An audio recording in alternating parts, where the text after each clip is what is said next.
আসসালামু আলাইকুম বন্ধুরা, আমার ছোট্ট একটা লেবু বাগান 15% জমির পরিমাণ 15%। লেবু গাছের একটা বিশালত্ব আছে, আপনাদের সাথে আজকে সেটা আমি শেয়ার করব।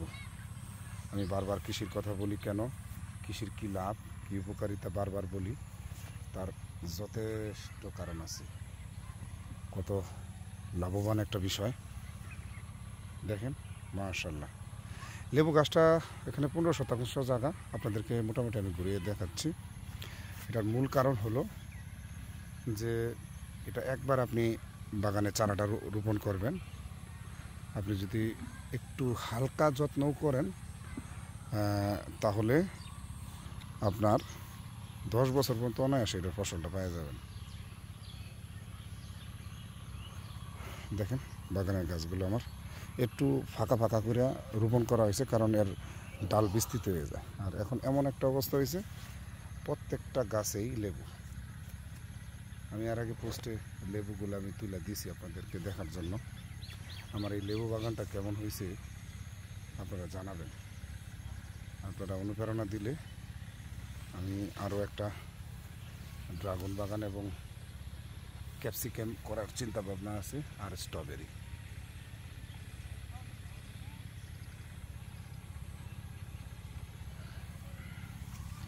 স্ট্রবেরির প্রতি আমি বেশ ভালোই আগ্রহ।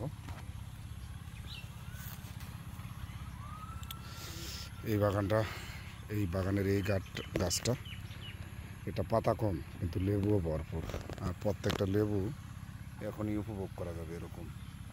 দেখেন একবারে রসে টসটসা, মাশাআল্লাহ। যদিও একটু ফাঁকা, এই সাইডে ফাঁকা, কিন্তু লেবু পর্যাপ্ত লেবু। এই যে দেখেন মাটির গন্ধের সাথে লেবু, তরতাজা লেবু। যাদের চর্বি বেশি, ভাতের সাথে লেবুর গুণাগুণ। সকালে খালি পেটে খাবেন, তলপেটের চর্বি সারা দেহের চর্বির জন্য এক প্রকার যুদ্ধ করে এই লেবু। ওইদিকে আরও কাছে আপনাদেরকে একটু টাইনে দেখাচ্ছি আমি। এই যে দেখেন লেবুর অবস্থা, গাছে লেবু ভরপুর। আসো কাছে দেখাই,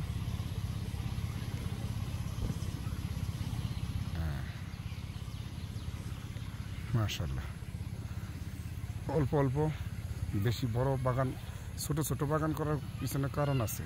10 শতক 13 শতক, এগুলা পিছনের কারণ হলো একটাই, যে আপনি সব ধরনের কৃষির সাথে সংযুক্ত থাকবেন। এই বছর যেটা হয়েছে, সবাই ফুলকপি করছে। কি হয়েছে শেষে? ফুলকপি কৃষকের রাগ করে কাইটা ফেলাইছে।